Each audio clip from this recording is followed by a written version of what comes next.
आज इस छोटी सी राजा की कहानी में हमें बहुत कुछ सीख मिलती है। एक बार की बात है, एक राजा शिकार करने के लिए वन में गए। एक हिरण को देखकर उन्होंने अपने घोड़े को उसके पीछे दौड़ाया। हिरण का पीछा करते हुए उनके बाकी के साथी उनसे पीछे ही रह गए। राजा दूर एक ऐसे जंगल में पहुंच गया जहां मीलों तक पानी नहीं था। राजा को प्यास ने बहुत ही ज्यादा व्याकुल कर दिया था। जब राजा और कुछ आगे बढ़े तो उन्हें एक किसान की झोपड़ी दिखाई दी। राजा दौड़कर झोपड़ी के पास गए, जहां पर उस झोपड़ी के पास 8-9 साल की कन्या खेल रही थी। राजा ने उस कन्या से कहा, बेटी शीघ्र ही एक गिलास जल लाओ, मुझको बहुत जोर से प्यास लगी है। उस कन्या ने राजा को आम मुसाफिर समझकर एक खाट लाकर डाल दी और बैठने के लिए कहा तथा जल का एक गिलास लाकर राजा के हाथ में थमा दिया। राजा ने देखा कि पानी में तिनके पड़े हुए हैं, जिनको देखकर राजा को बहुत क्रोध आया और उसी आवेश में आकर उस कन्या से कहने लगे कि तुम्हारे पिता कहाँ हैं? कन्या ने उत्तर दिया, मिट्टी को मिट्टी में मिलाने गए हैं। राजा को लड़की पर और ज्यादा क्रोध आया, परंतु प्यास लगी थी, जल पीना था। इसीलिए राजा ने क्रोध को दबाकर कहने लगे कि और साफ जल लाओ। वह कन्या जल लाने के लिए फिर से झोपड़ी के अंदर गई।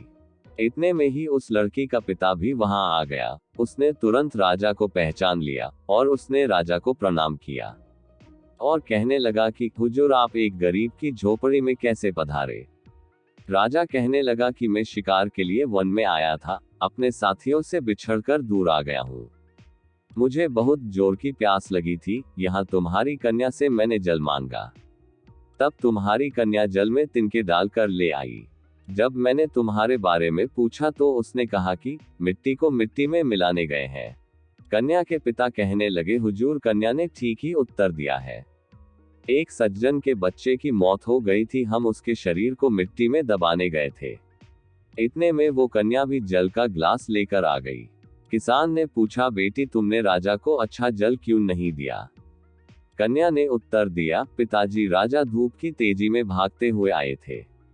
सारे शरीर से पसीना छूट रहा था, यदि आते ही जल पिला दिया जाता तो वो जल शरीर गर्म और ठंडे पानी की वजह से राजा को नुकसान हो सकता था। इसलिए मैं जल के लिए मना तो नहीं कर सकी, परंतु जल में तिनके डाल लाई ताकि राजा कुछ समय तक जल न पी सके। राजा कन्या की चतुरता को देखकर बहुत प्रसन्न हुए और अपने गले से बहुमूल्य हीरो का हार निकालकर उस कन्या के गले में डाल दिया और राजा ने प्रसन्न होकर उनको गरीबी और दरिद्रता से निकलने के लिए बहुत सारे रुपए, सोना, चांदी और जवाहरात दिए। जब यहाँ का राजा भी प्रसन्न होकर यहाँ के दुखों से हमें छुड़ा देता है, तो फिर परम पिता परमात्मा राजी हो जाए तो फिर किसका सामर्थ्य है जो हमको किसी प्रकार का कष्ट दे सके। परंतु परमात्मा को प्रसन्न करने के लिए सच्चे प्रेम की आवश्यकता होती है। अनेक जप, तप, योग, यज्ञ करने का मतलब परमात्मा में स्नेह नहीं होता है। जिसने अपने मन और इंद्रियों को अपने वश में नहीं किया है, उसका किया हुआ जप, तप, योग इत्यादि उस हाथी के स्नान के समान है जो नदी में नहाने के बाद धूल को अपने सब अंगों पर डाल लेता है। दोस्तों, आपको ये राजा और एक लड़की की कहानी कैसी लगी, कमेंट करके बताना।